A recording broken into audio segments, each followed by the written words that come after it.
Hi guys, welcome to Convo with Kareem. You know the vibes. Imagine I still haven't got a name for my supporters yet. Make sure you lot put your suggestions in the comment section so that we can find a name, because I need something to call y'all. Do you know what I mean? But anyway, I just want to say big up to my last guest. Big up Uncle Poe, aka Poet. You drop gems on gems on gems. I really appreciate you coming. And I just want to thank everybody, all of the blogs that I've been posting, all of my supporters. Make sure you like, share, and subscribe. Follow Convo with Cream on Instagram. Follow on Twitter. Okay? So, let me put on my glasses. Right. Today's guest is an extremely inspirational athlete. His level of discipline and dedication has earned him the title of the world's most perfect body. He is a 3-time world WBFF world champion and much more, with an incredible story. Please make some noise for Williams Falade, aka the Shred King, aka the world's most perfect body. That is so much pressure. Whoa, you know? Big up yourself. I knew there was a reason to be nervous. I hope you liked my intro. No, it was very nice. Thank you so much for coming on the show. I really appreciate it. How are you feeling today? Well, nervous now. Really? Good. Yeah. No, man, these are all of your achievements. Do you know what I mean? Big up yourself. True. So yeah, you have to say like what people are doing, and I just want to give you your flowers for everything that you're doing. You know, thank you. I want to big you up on all of your achievements, because your achievements, what you've got, it takes a level of dedication and discipline, which is what the youth nowadays, you know, we don't really have and see as much anymore anyway. Yeah. This ain't no easy thing. Do you know what I mean? So I just want to congratulate on that anyway before we start. No, thank you. Yeah. Thank you. Mm-hmm.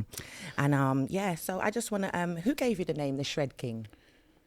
I have no idea. Really? Yeah. They just stuck with you. Yeah. You know, when you go through the industry, just people say, "Oh, you're shredded. You're shredded all year round. You're always shredded." And then it's like, yeah, man, you're the king of shreds, and then it becomes you're the Shred King. Yeah, the Shred King, and the world's like most perfect body. Was that like a competition that was called that, or?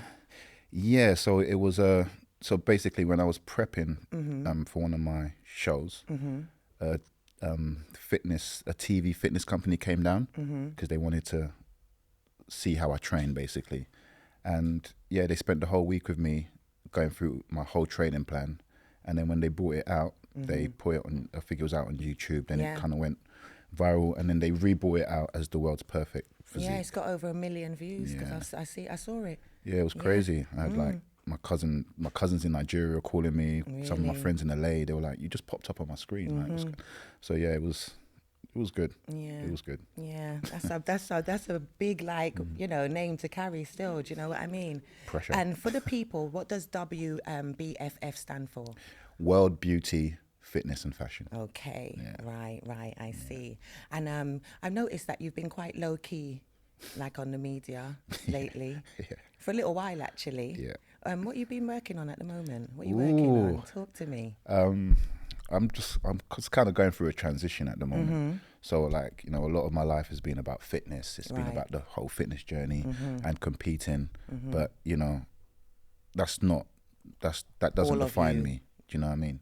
And it's all about the next step. Right. So for me, I'm going through the next step at the moment, and I'm also going through that transition where it's like the whole world doesn't need to see that transition at the moment until the time's right. But I'm doing a few things, to be fair. Right. I hear that. Yeah, because anytime you're doing, I'm like that anyway as well.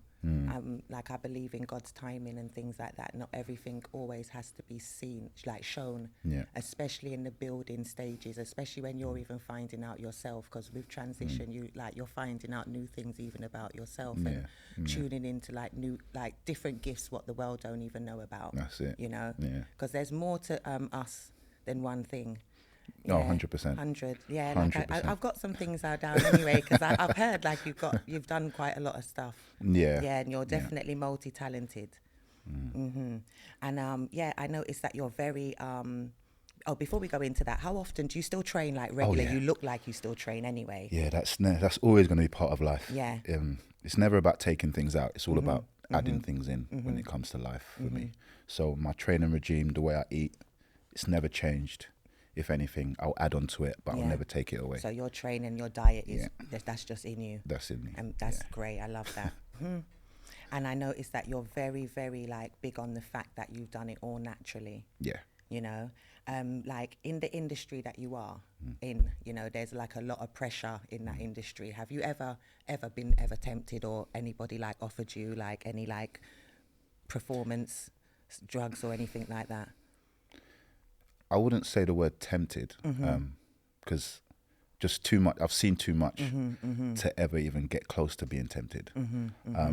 But yeah, of course, you get people offering it to you all the time. Really? Yeah, like I lived in Saudi Arabia for 2 years, and literally that country, they don't believe you can train without it. Really? Yeah, it's like, see how we're here and we think, oh, you know what, it's an addition. Right. Nah, to them, it's like, do you want your mouth clean? You have to brush your teeth. Right. That's the way they see it. Right. If you want to get muscles, you want to train, you need to use steroids. You know what I mean? So you're getting like 67-year-old guys, like, because they want to get fit now, they're starting to take steroids. So yeah, it's Wow. crazy. It's Is crazy. it different guidelines over there? Yeah, I think it's more legal over Yeah, there. yeah. And it's easier to get hold of. So they're all doing it, and you're almost in that opposite world where people are looking at you like, you Why don't not? do it? Yeah. Are you all right? Yeah. Kind of thing. Do you know what I mean? Which can in turn put pressure, but you just got to be strong-minded and know where you come from. Do you know what I mean? And when I was there, I just said to myself, you know what, I got this far without it.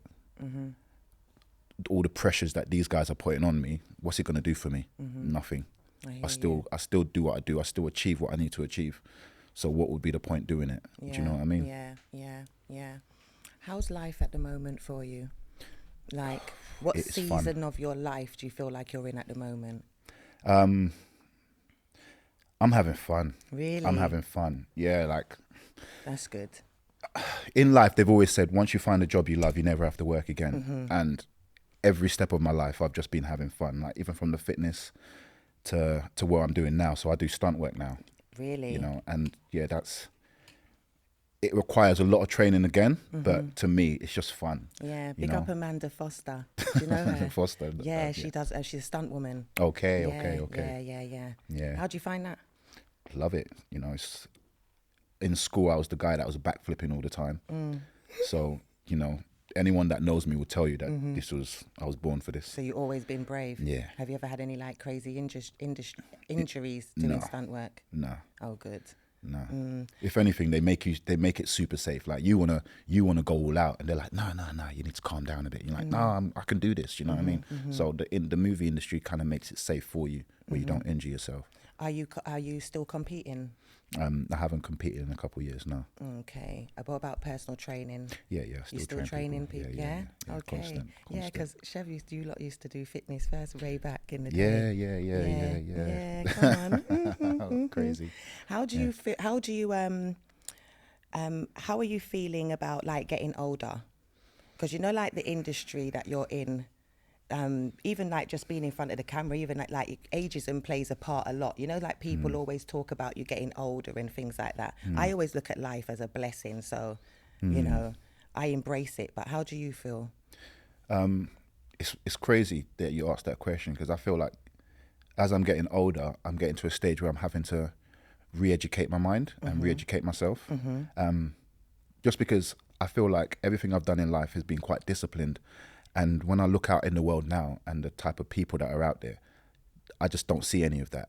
And I feel like I'm in this zone where I'm having to retrain my mind to deal with people. Do you know what I mean? I you know, when you say like you get them people that are getting old and getting moany, I feel like I'm getting to that stage, but I'm not old. Do you know what I mean? But I am getting moany. You're getting older. You're not old. You're older. Yeah, older and wiser. Older and wiser. And, you know, so what do you mean? Like, is your tolerance level?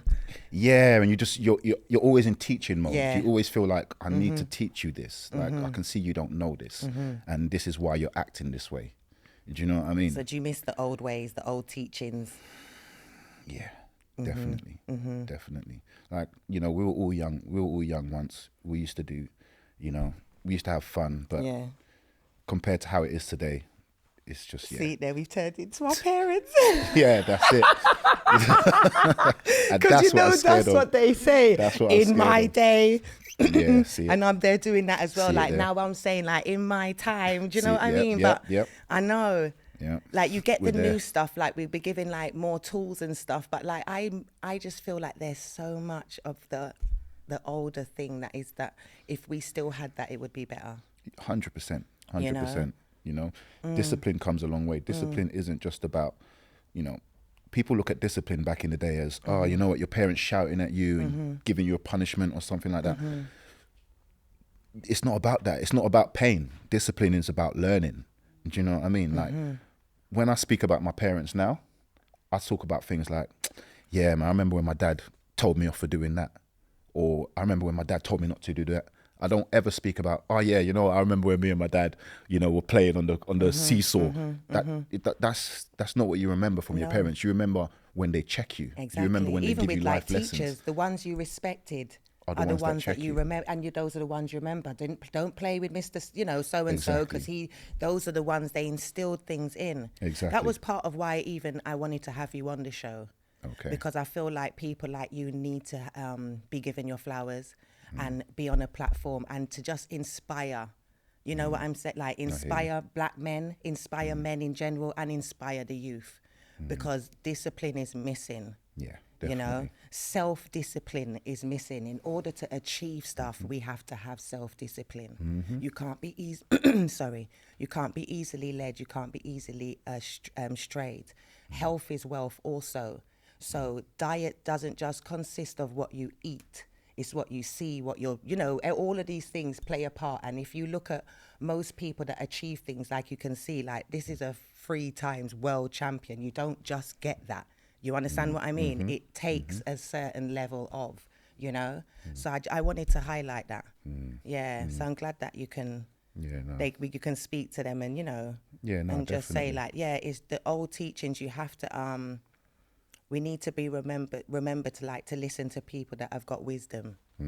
Definitely. Because I feel like younger people and that they feel like they know it all.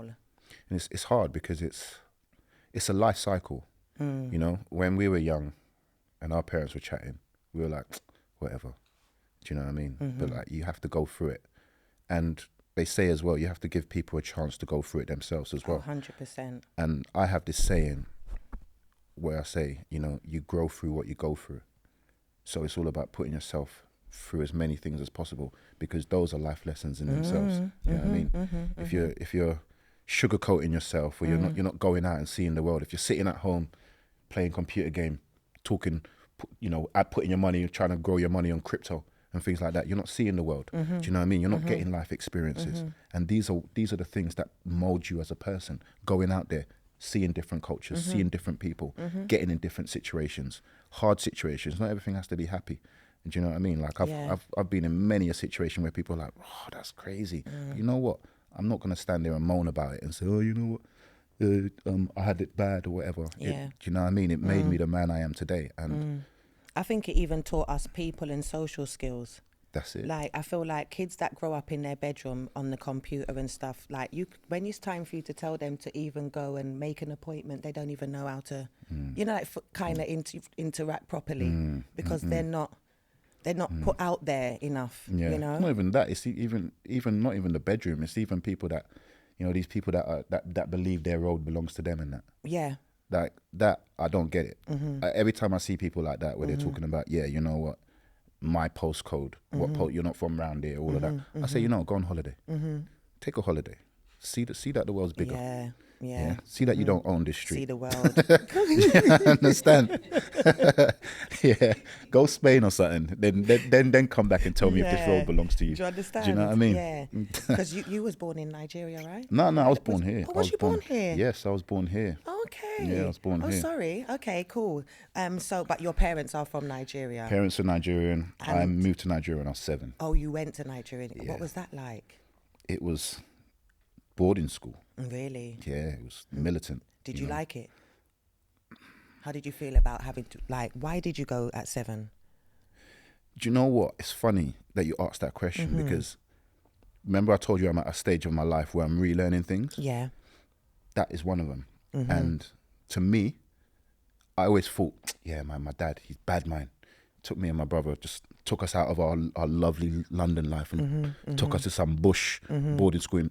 But when I think back on the circumstance that made him do it, he was protecting us because I was 7, which meant my brother was 10. And I remember we got arrested. Right. At 7? At 7.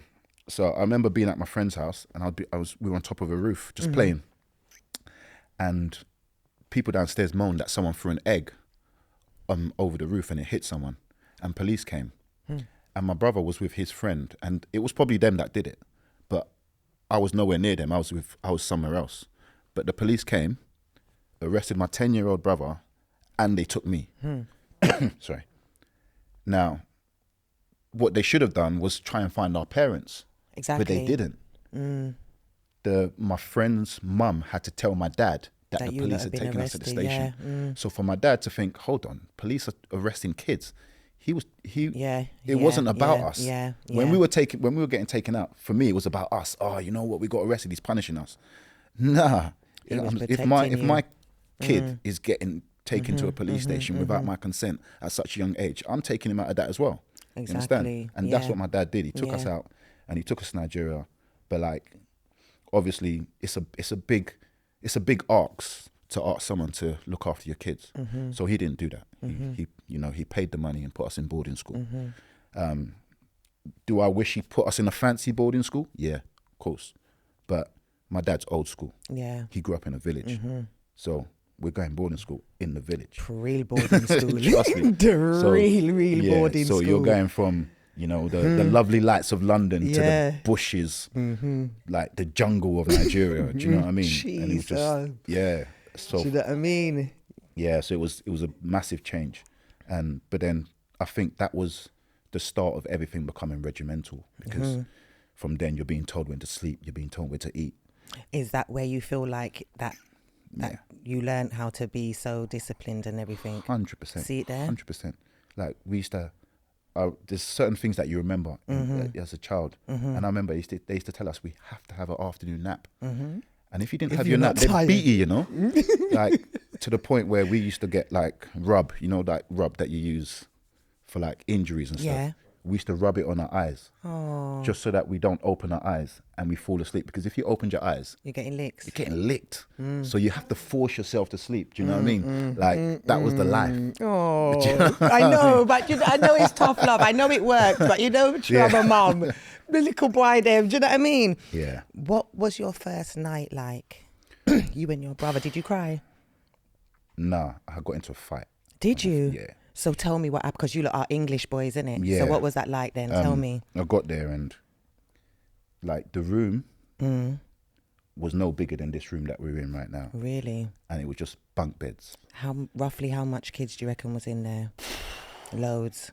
Listen, when they say them Brazilian prisons and they say that you can fit like 50 people in a room, they're not lying because that was like my boarding school. Literally, it was bunk beds next to bunk beds. You couldn't walk. So you didn't even have your own personal space. So where's your belongings and stuff? Yeah, no. So that's why I got into a fight because they placed my bed close to the door. So every time someone just walked over my bed. I'm like, what are you doing? And he didn't understand why I have a problem with it because they're used to it. I'm not. That was there. He just started swinging. And then I remember the teacher came and just started beating me. And that's the first time anyone's ever hit me that wasn't my parents. So I was in shock in it, and I just remember my brother grabbing me, taking me outside and just saying, look, yeah, it's just me and you now, innit? Like, let's just get through it. And that was it. That was the beginning. That was the first night. Yeah,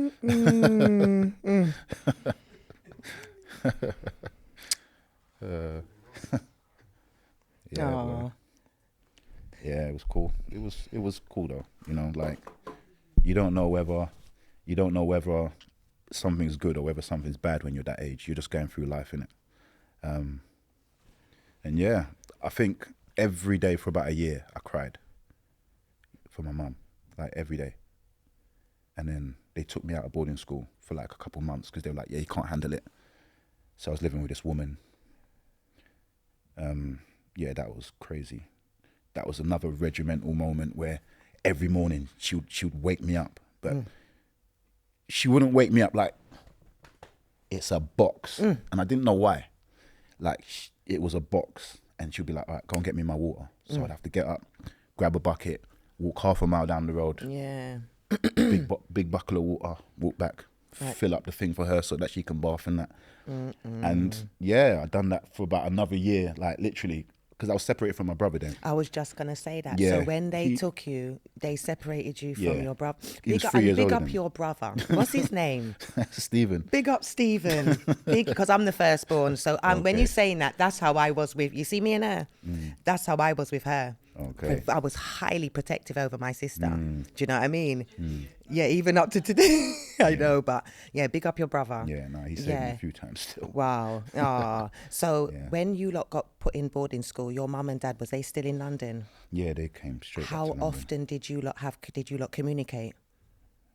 Couldn't. Really? Yeah, you couldn't. There was no phones. This was back in the day, man. Yeah. I remember it was like an event speaking to my parents because the only phone was in the church, the town church. So I'd have to go and sleep at the priest's house overnight because the phone call would be something like 2 a.m. So you want to get that call? Yeah, so I'll be in the priest's house just sitting there waiting. And whose voice would break you, your mum or your dad, when you hear them on the phone? Like when you heard like whose voice could you just want to hear on the phone? It's not a breaking thing. No, it was like just happy, innit? Like just gassed to hear them. Yeah, just gassed. Did you ask there like, when are you coming? Did you have a date when you lot was going back? Listen, we thought we were there forever. Really? Yeah. There was no talk about us coming back or nothing. When they told me, the day they told me I was coming back,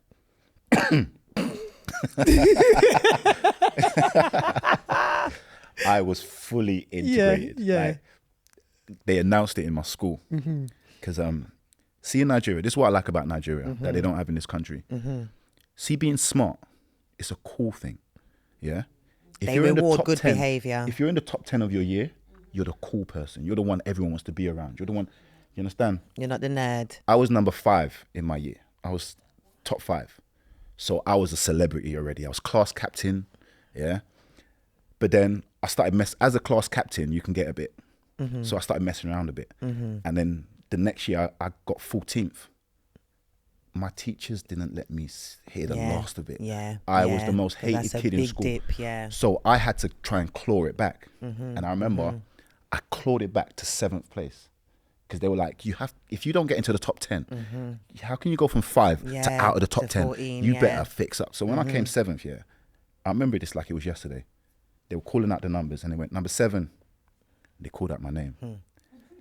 And the teacher that had been giving me shit all year looked at me and winked and just went like that. I remember that. And I was like, cool, I made it. Yeah. And as I got my certificate, they went, and by the way, he will be going back to London. And I was like, what? And I just remember all the school saying, what, he's from London? Yeah. Because I would, you know, when you're like, Yeah. my feet were hard back by this stage. I knew how to, you know what I mean? I was running on coal at this stage. I was fully integrated. No one believed I was from London at that stage. They were like, what, you're from London? And I was like, yeah, once upon a time I was. And that was it. How many, sorry to cut you, how many years had you been? 5 years. 5 years. Wow. Yeah, 5 years. Wow. So by then, you know, as a kid, you just start thinking, I'm here to stay. Do you know what I mean? They're not saying nothing about coming home. Do you remember that teacher's name? No, I don't. You don't remember? And where was your brother at this time? He was in another state. He was 3 years older than me. So Okay. he was So in he another left, state somewhere. Yeah. Okay. So what was that night like? Did you want to go? Was you Of course. You wanted to I go? wanted to go straight away. Yeah. Like, yeah, man. Nigeria was hard. Trust me, it was hard. Like, like you get to that point where you're negotiating your food. Like, so you get breakfast, lunch, and dinner. So you're going up to someone saying, you know what, I'll give you my lunch today if you give me your dinner tomorrow. Yeah. Like that kind of, you know what I mean? So you become a hustler from young. Like literally, you know how to hustle. You know, people are hustling you. They're saying, oh, you know what, I'll give you this. And then they're cheating. They know how to cheat you already. And you're like, hold on, we're 8 years old. How do you know how to cheat me already? Do you know what I mean? Like, but It's dug into you from then. Do you know what I mean? You're hustling, you're cheating, you're doing all of that from then. You know what I mean? Yeah. Wow. But yeah. all of those things, they play a big part in my life today. 100%. That's a major part, because obviously where you get your resilience and everything, you know, and because of what you've been through, certain of these things is light work to you, not being, you know what I mean? Like, I can see why you can just dive in and, you know what I mean? Yeah, into what you're doing. That's amazing. So when you came back, what was that like when you came back to London, England? Yeah, it was hard. Yeah. Yeah. What part of London was you in? Well, when I left, I was from Streatham. Okay. And then I came back to New Cross. So still in South. Yeah, I was in South, but it was hard because I had an African accent, innit? I came back with an African accent. But I still had a London mind. Right. So all these guys taking the mick out of my accent, I just came back swinging. Do you know what I mean? Yeah, you weren't playing. Yeah, I was So they had to constantly respect swinging. it. Yeah, had I to was respect it constantly quickly. yeah. I was trying to find out who the strongest guy in my year was so I could fight him so that the rest know not to try it. Do you know what I mean? There comes Williams. I was on that vibe. Could you imagine? Show told me that you didn't play, not even in college. You get me? Show said he didn't play, you know. Yeah, that's always be part of the character, just not having it. Yeah, but you know what? When you get older and that, you realise things may have happened to you when you was younger. I think I was having this conversation with Mimi. Things may have happened to you when you were young enough, but it was part of your process of who you're going to become. Yeah. Do you understand? Yeah. And it's like certain things you can't get through normal teachings. That's you it, need, and if you're going to be one of those proper, you know, you need to go through serious teachings. You understand what I'm saying? It's like Mr. Miyagi, you know, when you had him shining off and then he was getting tight, but you know what, we know why, but you know, you have to go through that. Who are you most like out of your parents, would you say? My dad. Not because I'm like him, but I took most of his lessons on board. Yeah. Like, big up your dad. yeah, I took all of his lessons on board. Like, he didn't play. You know what I mean? I remember one day he made me do the garden. Right. And ask Rema, where we lived. My dad wasn't poor. My dad, he bought 2 houses and he joined them together. Amen. So our garden wasn't small. And I remember I spent all day doing it. All day. I wanted to be out with these lot, but I couldn't because he was making me do that. And I remember I called him to come and inspect it. He came out and he was like, start again. I was like, excuse me? I said, it's like 6 in the evening. What do you mean start again? And he just said this one line. If you're going to do something, do it right or don't do it at all. And you know, someone just says something and that's just... It's stuck. That just went bang into my heart. Yeah. In everything I do. You understand? Because of the fact that I spent the whole day on this lesson. Do you know what I mean? And that's the words that were told to me after the day of torture. It ingrained. So every time I do something now, I ain't half-hearting it. Like, you can't. Do you know what I mean? What's the point? Amen. Yeah, that's it. Your dad sounds like an amazing person. Is it just you and your brother? No, there's 5 of us. Really? Yeah, there's 5 of us. Okay, so, and where do you come in? I'm the last. Oh, are you? The youngest? Yeah. Okay. And have you got sisters? No. All boys? Yeah. Wow. I was talking about that the other day. Tough. I feel like not a lot of people just have all boys. You know what I mean? You know? It was a hard household. But even just by you saying that, I understand even more so why he was regiment. Yeah. Because he was raising men. Do you understand what I'm saying? Yeah. You know, so, big up to your dad. Wow.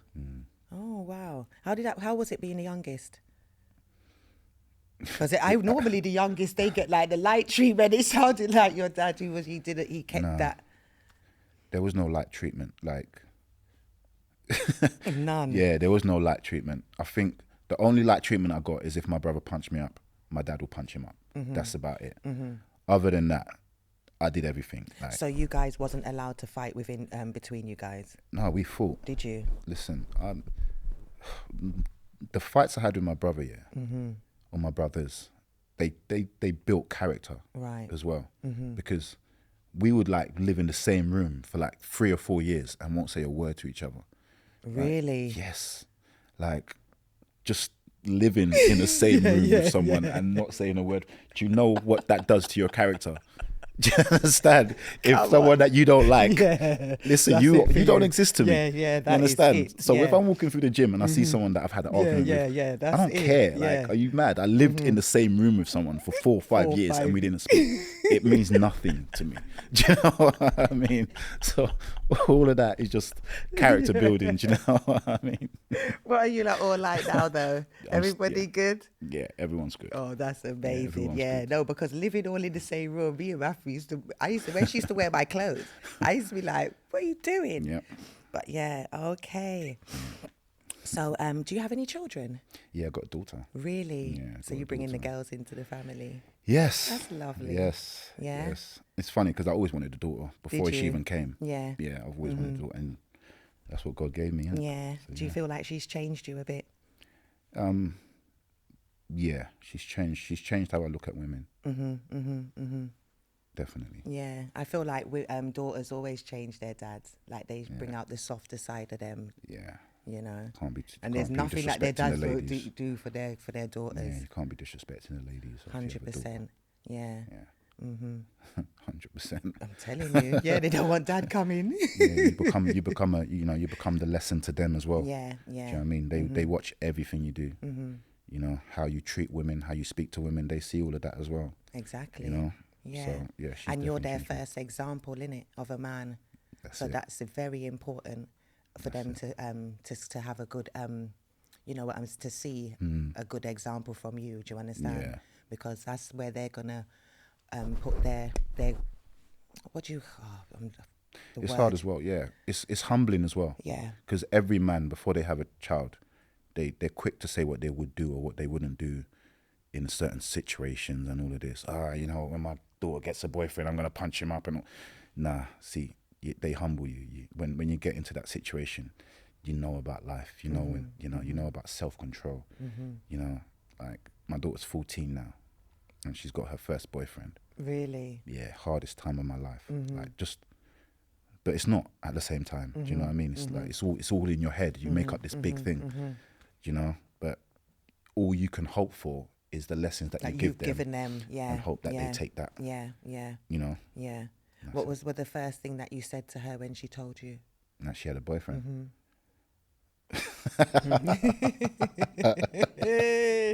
I'm not sure I can say that on here. Like I went mad. I ain't gonna lie. Did you? Yeah. Yeah, I went mad because you know you have these you make up these fake rules in your head that you know what, you're not gonna have a boyfriend till you're 18 and all of this, and you still kind of stick to that till it gets to the point where they do have a boyfriend, innit? Yeah.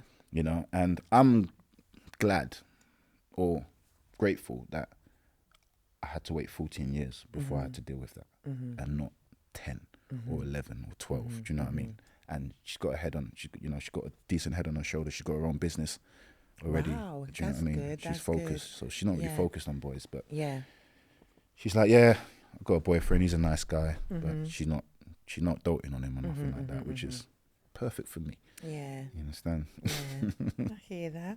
Are you in a relationship? Yes. You are? Yeah. Oh, that's nice. Yeah. And like what type of partner are you? Are you a romantic partner, would you say? Nah, because I'm just getting to that point where I'm learning myself. Really? Yeah. I'm just settling down, put it that way. You know what I mean? I've had an exciting life and I'm now at that point where I'm trying to settle down. And it's hard. The transition is hard because you're used to what you're used to, innit? But do you feel like you know what you want now? Yeah. Even though you say you're relearning, but do you feel like yeah. you know like what your palette is though? Do you think you know what your type is? Do you think you know what you're looking for? Do you think you know what your deal breakers are and things like that yet? Do you think? No. Really? I'm just not focused on that. Okay, cool. I think you get to a certain stage. For me anyway, I feel like I'm like, because I've got a daughter, remember that? So obviously at one stage I started to build a relationship with someone. And to me, that was it. That was my wife. But it turned out she wasn't. Right. Does that make sense? Yeah. And I had to I went mad after that, you know, because I was always in a relationship growing up. And then when me and her broke up, I just went mad. I just decided to be that single guy and started doing single guy things. But then you get trapped. Do you know what I mean? You're like, when you want to become a good guy,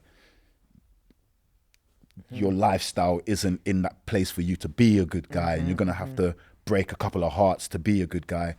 And I've seen a lot of guys do it. Like, they've managed to come out of it. Yeah. But they always, for some reason, God's always involved when they do that. I've never seen a man turn around off his own cuff and say, you know what? I've got 5 girls. I'm just going to break up with 4 of them and just really look. I've never seen that. Do you know what I mean? Like, there's always some kind of like intervention for a guy to do that. For me, I felt like I was bitter. And I wasn't trying to put myself in that position again. Yeah. So I just overdone it. But then got to a stage where I was like, I'm at a stage now where I'm like, that's secondary stuff. Do you know what I mean? Like, focusing on you, and then that will come. Yeah, that is all secondary stuff. Yeah. Life is bigger and better than that, you know. Are you spiritual? Yeah. And what do you believe in? I believe that I believe in God, put it that way. And I believe that we can't manage ourselves. We haven't got the capacity to manage ourselves.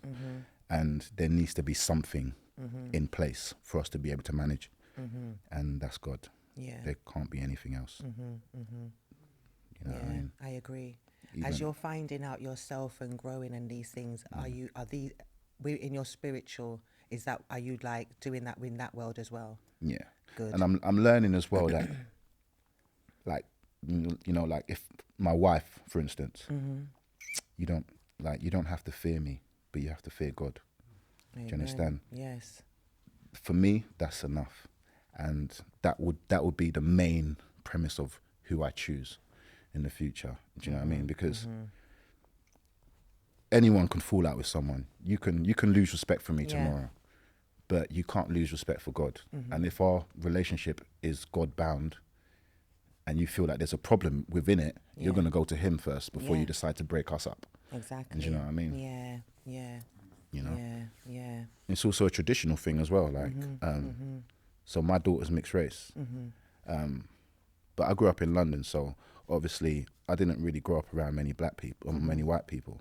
But then I moved to Margate, right, where there was nothing but white people. Exactly. And that just so happened to be the years where I was getting into that thinking of, you know, having kids and settling down, and I was just around white people. And at the time, you know, my mum was like, nah, you need to get with a Nigerian girl. You need to get, you know, with a black girl, someone that's more cultured. And in my head, I was just like, Mum, you're being racist, man. Like, shut up, man, you're just being racist. Until I got into my breakup. Right. And when I broke up, this is the part that I realized what my mum was trying to say. When we were breaking up, my mum, my brothers, everyone on my side of the family was trying to sort it out. Oh, what can we do? Oh, man, you two can't break up. No. Everyone on her side of the family was like, oh, you're breaking up. Do you need us to help you? Oh, do you know what? We'll get you a house. You know, like, you know, everything to not help the situation. Like, in their head, they're helping their daughter. They're helping their girl. But you're not helping the situation. Whereas my mum was like, if I was with a Nigerian girl, for instance, when that was happening, her parents would have been calling me. My parents would have been calling her. And it isn't just about two people. Does that make sense? It's not, because us two, we can have a difference in opinions. We're together, but we can have difference in opinions. Do you feel like it's an unspoken understanding? Yeah, the bond comes with family. Do you understand? Family keeps it together. I can be angry with my girlfriend, but guess what? Her dad can call me and we can have a conversation. And then next thing you know, we're back to normal. Yeah. Traditionally, that didn't happen with the path I chose. Because just different traditions, innit? Yeah. You know, I was, you know, I had my mum telling me, oh, you know what, work it out. You had her mum telling her, oh, you know what, leave and I'll get you a house. It's just, the dynamics are just different. So it wasn't going to work anyway. So my lesson is, my lesson from that was, yeah, you need to find tradition in whatever you do. It's not about being racist or nothing like that, or not being with the opposite sex. It's about knowing what works. And if you find someone that is maybe the opposite color to you, but shares those same traditions with their family, then so be it. Yeah. But tradition has to be the main thing around it. Because I was going to ask you, what are your thoughts on interracial relationships, you know? But yeah, I feel like you've just covered that. Yeah. Because, I agree with you as well, because I definitely don't have a problem or an issue with interracial, you know, but I just believe that understanding and knowing each other. So like you said, like when things go, like even like you said, like if something doesn't work out and that, those type of things come into play when you see that they don't really understand how you are culturally, or even just the way that you do things. If when you understand where someone comes from and how things are done, it makes you understand them, therefore you lot can even work better. That's it. Do you understand? Yeah. So I agree. Yeah. I agree. And we briefly touched on it before as well. Like I was going to ask you what your thoughts are on like PED, which is like, you know, obviously, you know, performance enhancements and like steroids and things like that. What would you say to like people? Because obviously, you know, lots of people go gym, young guys, everybody wants to be buff. Everyone wants to look good. Like, what would you say to people? Okay, so I've been around many different types of people. People I like, people I dislike that have taken steroids. One of my training partners, my first training partner ever, was on steroids, but I've got the utmost respect for him. And it's the way he described it to me. He said, if you're trying to get to a destination, right, and you physically cannot, due to your body's biology, he goes, that is a way to overcome it. So let's say, for instance, your natural body weight is 14 kilos, but you want to get to 15. Yeah. He said he would go on steroids. It will take him to 16 kilos. Then he'll come off it. And by the time he comes off it, he will be on 15. Okay. So he's kind of overcome his natural barrier. Does that make sense? For me, the way he described it, I said, cool, that's what you want to do it for, fine, that's on you. But you then get abusers, people that haven't trained in their life and they just want a quick fix. Like that to me is the dead no. Do you know what I mean? Like you don't know what your own potential is. You're putting artificial things in your body that your body already creates, so it stops creating it. Right. You understand? Yeah. And you're getting all these 18-year-olds taking testosterone. Your body naturally produces testosterone. When you start putting artificial testosterone in you, your body's like, oh, I don't need to create it anymore. And before you know it, from 18 years old, you're having to inject yourself for life. Something that your body was already naturally doing. Do you know what I mean? Yeah. So it's just, and it's not just steroids. It's like that with many things in life. We just want the quick route. We want the fast lane. Do you know what I mean? We want the results right now. But the body's different to that. You understand? Like, steroids is temporary. You can look good for 2-3 months, but after a year, you're not going to look the same. Do you know what I mean? And what you're going to do, you're going to keep taking that for the rest of your life, just so that you can keep this one particular look that you can't sustain. You know what I mean? If your lifestyle can't sustain it, then why do it? Do you know what I mean? Yeah. And that's the part I don't get about people taking steroids. It's just they're just quick to get to this to the end line, but it's like that's not the end line. You still got the rest of your life. Do you understand? It's a quick fix, but it comes with a lot of side effects. Yeah. When people competing, you know, when they're Olympians and they're competing and you know the prize money is £250,000, cool, inject away, do your thing. Do you know what I mean? But when you're just Bobby that goes that works in the office and just wants to look good because he wants to go out on a Saturday night, what are you doing? Yeah. Do you know what I mean? Like, it's just I just don't get it. But then that's just humans. We do that with everything, not just. Yeah. Always looking for a little quick fix, innit? But like, I think like you should really though look into it, because you have to be like aware of what goes into your body. side effects, even on the mental, like you don't know. Do you know what I mean? So yeah. But it's hard to tell someone, like, it's hard to tell someone that you've spent years doing something that they want right now. Who wants to hear that, okay, you're going to get what you want right now, you're going to get in 10 years time if you do it this way.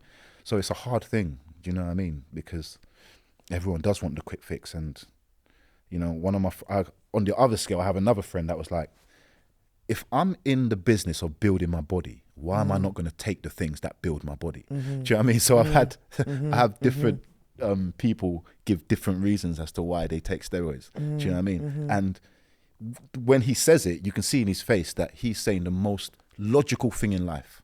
Do you know what I mean? Like, why would I not take something if I'm doing this? I'm trying to build my body. Why would I not take the pill that's going to make me build my body? Why would I potter around for 5 years? And do you know what I mean? So it's a hard task for me that done the long way to speak to people about doing the long way.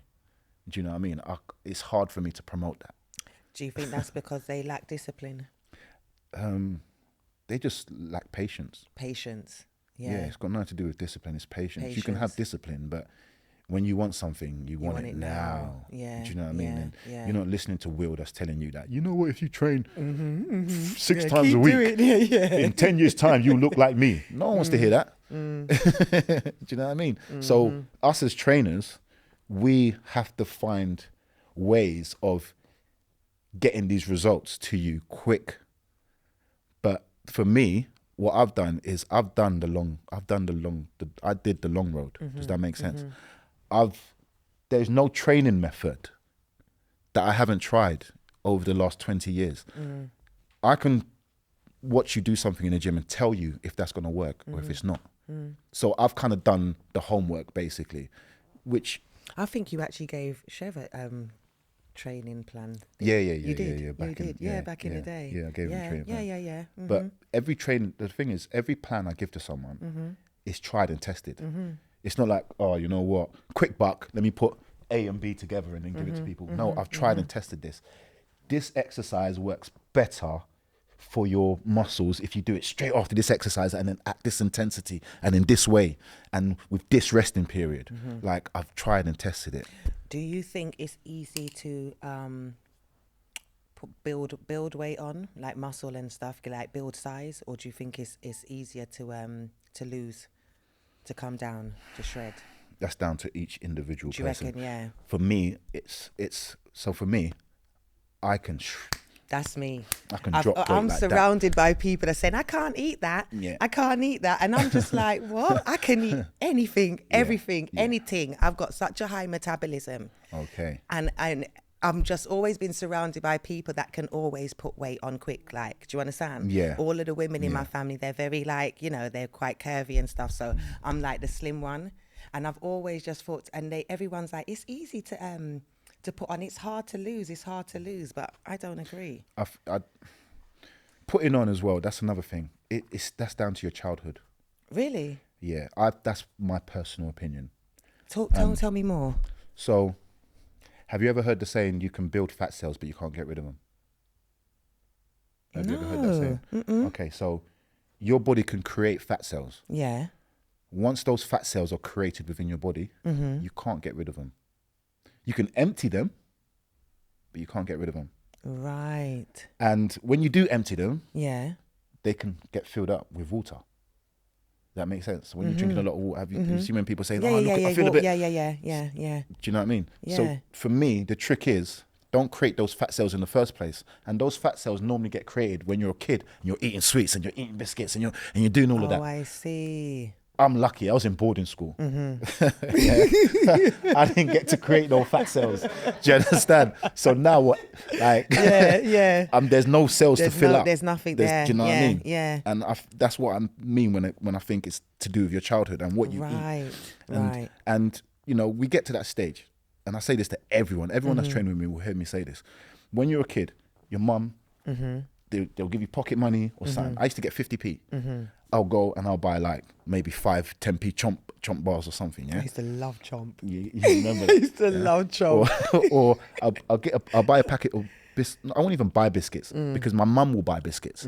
Yeah, and then tea time, she'll take 2 or 3 out. She'd give it to me, give it to my, and then sit there with my tea and my 3 or 4 biscuits, and I'll eat that. Yeah. And I'll love it. Yes. And I'll enjoy it. Yeah. Yeah. But then, as soon as you turn 17, 18, you're now making your own money. I know. And what are you doing with that money? You're going to the shop and you're buying that packet of biscuits. But are you eating free like your mum gave you? You're eating the whole thing. The whole thing. Why? I know. You got satisfaction from eating the 3 or 4 that your mum gave you. Why now do you have to eat the whole thing to get that same satisfaction? And that, I feel, is something that I didn't do, that most people do. That I say, that's why you're fat. You understand? Like, people say to me, oh, you know what? I want to lose weight. But if I want to lose weight, that means I can't have that. I can't eat that. I can't eat that. I'm like, what are you talking about? You can eat anything you want. Just in moderation. Why you have to eat the whole packet? Do you know what I mean? Like, you want to lose weight, but you have to eat the whole packet of biscuits. Or or they have this, they build this thing in their mind. It's none or it's everything or nothing. Or none. Yeah. Have one and shut up and enjoy it and just move. Do you know what I mean? Move on. Yeah. What's with the, I want to lose weight, so I'm going to have none. Yeah. And I'm going to starve myself. And then, do you know what? I'm going to explode 2 days later and eat 2 packets. And then eat 2, yeah. That's the Do you know wrong what I way mean? to do it. So when people see me and they see me eating sweets and they see me eating biscuits, they're like, you can't eat that. I'm like, why? Why? Tell me, who told you I can't eat that? Because I've made it work for me. Can you see fat on me? I'm eating it though, same like you. You know what I mean? So people create these rules in their head that is just unnecessary. And all it is down to is just greed. You know what I mean? Just moderate everything and you'll be fine from young. Yeah. So, I heard that you used to do dancing. Yeah, one of my many lives. Yeah, you've done so much stuff, Will. Yeah. Like you did security, didn't you? Yeah, I did security for like six years. How was that? That was bad. Yeah? Yeah, that was bad. It was cool. Few death threats. Really? Yeah, a few death threats when you do security. A few punches in the nose. A few but it was fine. I'm blessed that I didn't get to do it in London. Oh, because that would have just been gunshots as well. But I did it in Margate. Okay. So, that is, someone will punch you in the face, then they'll come the next day and say, can I buy you a drink? Oh, gosh. Yeah, so it weren't bad then. So it wasn't too bad. Yeah. But I loved security. It was, but it destroyed my nightlife. Because I'll go out. Differently. Yeah, I'll go out and then people will be like, bruv, you're not working, relax. But I just got this. You just see the nightclub, like everything in different eyes now. I just had this dormant thing about me. Like, I want to screw in my face, but people think I'm just screwing my face. Because I was just makes you vigilant, But working the door was a separate life. Dancing was a separate life. Yeah. How did you get into dancing though? Hammersmith. Really? Yeah. So I went to Hammersmith because I originally wanted to be an actor. Okay. And I saw Hammersmith on TV. It was on a show on ITV. And I remember I applied for the Brits, but I messed up because instead of applying for acting, I applied for, back then I was a bit of a singer, innit? I could sing and I can act. So I was like, I want to do music and I want to do acting. But I was confused. So I applied for musical theatre. Okay, yeah. Which was something like that. Singing in the theatre, which which I did not want nothing to do with. Does that make sense? But that's what I applied for at the Brits. So I had to go for the audition for musical theatre at the Brits, and I just wasn't into it because that's not what I really wanted to do. So I didn't get in. So I was just looking, I was like, okay, what's the next one best to the Brits? Saw that Hammersmith was on ITV, and I was like, I'm going to that one. There. But then when I got to that one, no one was into acting. Yeah. Everyone was just into singing and dancing. So one of the guys in my class, Paige, I just remember everyone used to be around him, gathering around him, and he was this dancer. And I remember I wasn't jealous of him, but I used to think, whatever, man, I can do what you can do.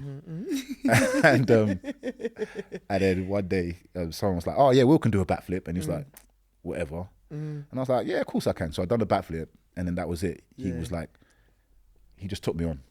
And then he started teaching me how to dance.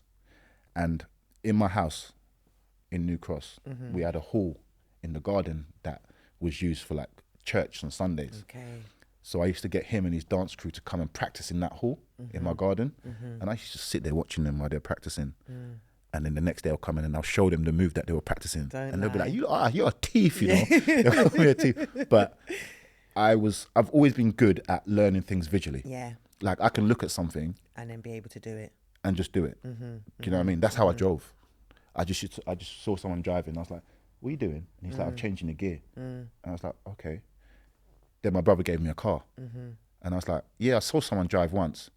And the first time I got into a car, I drove from New Cross to Harlesden. You lie. Swear down. First time ever. Really? First time ever getting into a car, I drove from New Cross to Harlesden. I stalled it once at the big roundabout in West End. Where I just cut out and I panicked. That was when I first started to drive. That was the thing that I used to be most nervous about, coming up to the roundabout. The big You know, when you got to wait for them to come. You're like there waiting, yeah. Really? Yeah, so I was really good at just looking at things. So they kind of nicknamed me the chameleon. Because they say, oh, you just adapt to your environment. Yeah. Do you know what I mean? And even that, do you reckon that had to do with boarding school? You have to learn fast, quick, fast. well, Like, yeah. you know, like when see what someone teach you something and you get it quick. Like they didn't have really time for you to take long to learn things. I don't know whether that was No? boarding school. No, I don't know. You just think it's one of the natural talent that you it's have. just a natural thing that's just always embedded in me. I just see something and I'm just like, yeah, okay, how does it work? Yeah. I study it in my mind and then bang, I just execute. So yeah, I just learned how to dance really quick. And I decided the guys watched me, they were like, you know what, you can dance now, you know, you should come to a couple of auditions with us. And I remember going to an audition and it was a Kylie Minogue audition. And I remember walking in and seeing every single dancer in London that I'd ever known and thinking, I'm never going to get this. And the guy that taught me how to dance was there as well. And I For was the like, audition. he taught me how to dance in general. Yeah. He came for the audition Yeah, himself. So I was like, yeah, I'm never going to get this. But because I'm such a chameleon, yeah, there was a talent show in Hammersmith College and I wasn't there. But in Hammersmith at the time, people knew me and Paige as the dancers. So when I came back to college, they were like, oh my God, you missed the talent show. There was this dancer there. Oh my God, he would have shut you lot down. So I was interested in who this dancer was. So I researched him and I met him. And I was like, yeah, people were talking about you in Hammersmith. Like, what did you do? And he showed me his dance move. Yeah. And it was called The Illusion. Because everyone was talking about it. They were like, it's called The Illusion. And I was like, oh, you idiot. Why did you show it to me? Because that's Now it. you're going to do it. It's locked in now. I don't need to practice. Like, you just, all you need You is know to do how is to show do it it to now. me. Yeah. So he showed it to me. And I remember at this Kylie Minogue audition, I did my dance routine and they didn't pick me. So I was like, okay, cool. So I remember during the break, I just went in front of the mirror and I started practicing The Illusion from what that boy told me from the school. And I saw one of the people looking at me and he was like, he started giving a look. So I said, this is my opportunity. So I walked up to him and I was like, excuse me, did you call out my number? And he went, what's your number? And I said, 40. And he went, no, we didn't. But come anyway, because he saw that. Yeah. So 10 of us got through. You know, come on. Yeah, 10 of us got through. So I was like, bro, and my dance teacher was there as well. So I was like, bro, I made it with you kind of thing. And then I remember the first day that we started the music video, I got there and no one was there. It was just me. And I was like, hold on, 10 of us got through. We're like, where is everyone? And then only one other person walked through the door and it was the guy from The Illusion. Wow. Really? Don't. But check this. Imagine He that. went to the auditions the day before. Okay. And they picked him from the day before. Does that make sense? I went to the second day. Yeah. But because I'd done the exact move that he did, they were like, wow. Yeah. this is too coincidental. So I got the job. Over the guy. Just by doing his move. Wow. But me, Oh no. but me and him both got the job. Me and him both got the job. Yeah, Do you know what I mean? yeah, And yeah. that's how I got into the Kylie Minogue video. And then I started touring with her, me and him, and it was so cool because he started out as my rival in college, like. Yeah.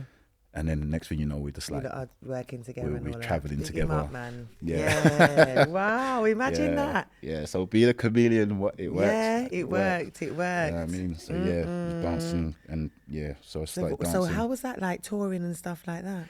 it was surreal because Yeah. once again, it wasn't something that I planned. Yeah. I didn't plan to be Yeah. a dancer, Yeah. but next thing you know, I remember, I remember standing there like, and R. Kelly standing right next to me, and his earrings like literally pulling his earlobe I down. know. That's what's one thing I remember about. Yeah, he would have Just, big studs. and just being around all these people that I used to see on TV and just thinking, how am I here? Like, I didn't plan none of this, you know. But yeah, it just. What was the favourite place that you went to while touring? Favorite. I don't really remember places. I remember people. Do you know what I mean? Like because you're always in a building. Yeah, Does that make sense? yeah, So you remember yeah. like you remember the other artists that come through and stuff like that. Like, I remember Ja Rule coming through and me just absolutely hating him. Really? Yeah, because the other dancers got excited when he walked through, and he was just like, "Yeah, yeah, cool." And I thought, idiot. I think like, so I just hated it straight away. Doing too much. Yeah, Yeah. yeah. I don't particularly remember places back Yeah. then, but yeah, definitely people. Good experiences Yeah. though. Yeah. On today's Big Up Your Brand, I would like to big up 360 Security Limited, founded by Reds and Jimmy. They provide security services for all events. And why I love this brand is it's completely self-made. They provide stewards, venue security, tour security, and close protection also. They are highly reliable and extremely professional. I will be putting all of their details in the description and on the screen. If you would like your brand to be featured on the Big Up Your Brand section, please email us at convowithcream@gmail.com. And back to the conversation. Thank you. Okay, so we'll get back into some more stuff, but this section is called Quickie with Cream. Cool. Yeah? So I'm going to ask you some quick questions. Work or play? Work right now. Yeah? Bath or shower? Shower. Arm day or leg day? Leg day. Leg day. Arnold Schwarzenegger or Ronnie Coleman? Ronnie. Yeah? Slimmers or thickianas in women? Is there a middle? In between. In between. In between. Yeah. Foreplay or straight to it? Foreplay. Yeah. All day. I think you're the first person that said foreplay, you know. Really? People say straight to it? They were saying straight to it. I was saying, well, you have to warm up liquor. You know, the ones there. Wow. You hear it, people. Warm up the things, explore. Jeez. Wow. Yeah. That's shocking. And natural or surgery? Natural. Obviously. Natural. And then this one. South, East or Northwest London? Northwest. Northwest. Northwest. I'm sorry. Don't look at me like that. Northwest. Northwest. South has done nothing for me. South has done nothing for me other than cause me trauma. Northwest made me money. Northwest. You hear that one? Big up yourself, come on. Nah, they both have their strengths. Yeah, they both have their big up South still, but it's the Northwest. They both have their strengths. Yeah. Okay, so the next section is called Sip or Spill. Okay. I understand that you don't drink. Yeah. So you can sip or squat if you like. Sip or squat. Yeah, so yeah, Okay. I mean, yes, squat or spill. Okay. So if you don't want to do it, you can, you know. Who is the sexiest female bodybuilder? There is no sexy bodybuilder female. Really? Yeah. There is no sexy bodybuilder female. You don't like it? You don't think it Nah, looks nice? It's disgusting. You don't like it? Bikini models cool. Bikini, but yeah. When you start comparing abs with me, allow it. You know what? Nothing too muscly. Yeah, no, you no, get me? Yeah. Yeah. Who would you prefer to fight in a celebrity boxing match out of Simeon Panda or Arms Corleone? Oof.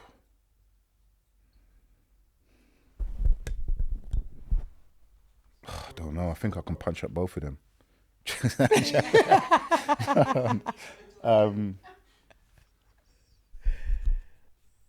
So you got this one. How Do you know? good?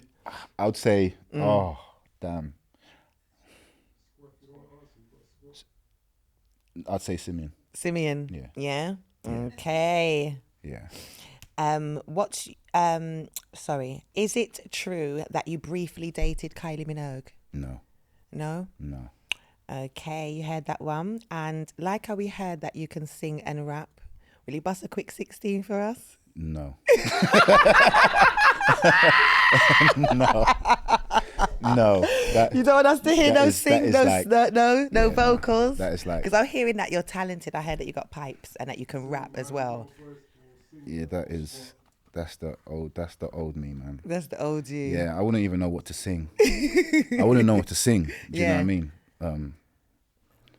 But we're from the R&B era. That's true. You know what I mean? Innit? Yeah. What song? Come on, do a song. Which one? Go. Oh, really? But don't cuss me out when I can't sing it properly, innit? That one. Yeah, Jodeci. Which one? What did you used to sing? What was your go-to? Back in the day. Yeah, Boys let's to do that Men, one. but Do it. Yeah, Boys just to do a Men. little. I love that song as Boys well. to You know. Men. Yeah, do a little bit of that. What Boys to Men song can we sing? End of the road. How does that go again? Till the end of the road, still I can't. Come on, you lot, don't do this to me. I really don't know how to sing. You just put me on a blank here. Like. You're so natural. Come on, Will. Pick up where I left off. Come on, what's a good Jodeci one? Pick up that. And Boys to Men, they got loads of tunes. Come on, you lot. Give me a suggestion now. I wanna know what turned you on, yeah, so I can be all that and more.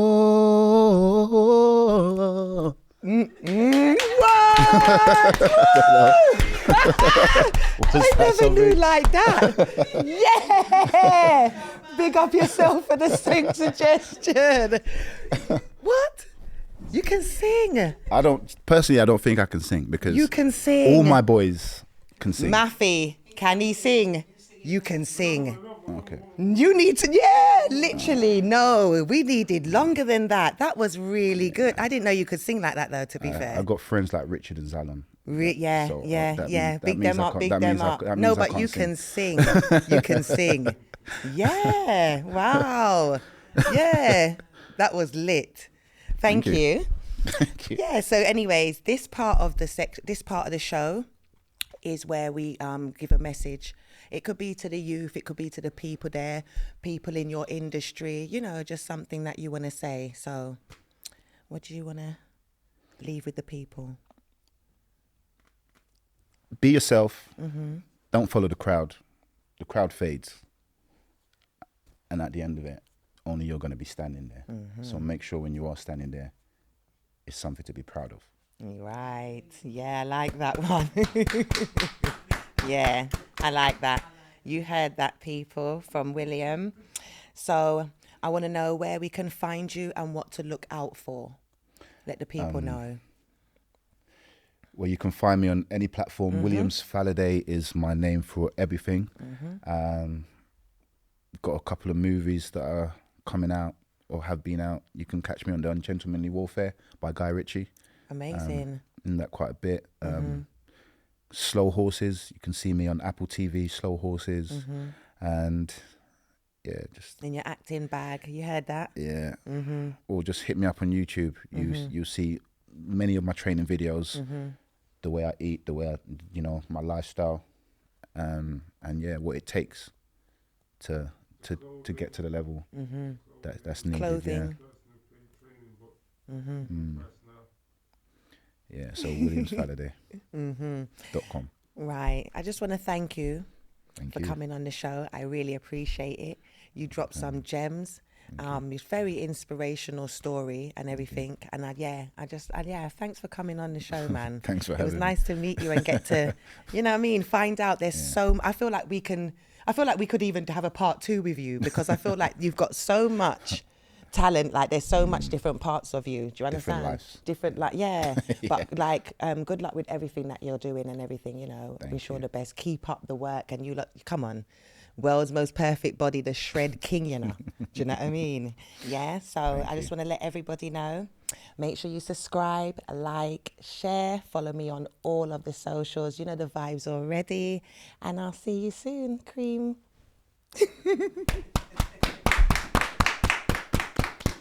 Thank you, William. I was going to make a suggestion, but I thought it was going to sound a bit wrong. No, go when on, you were talk saying, to me. what are you going to call your people? Why don't you call them creamers?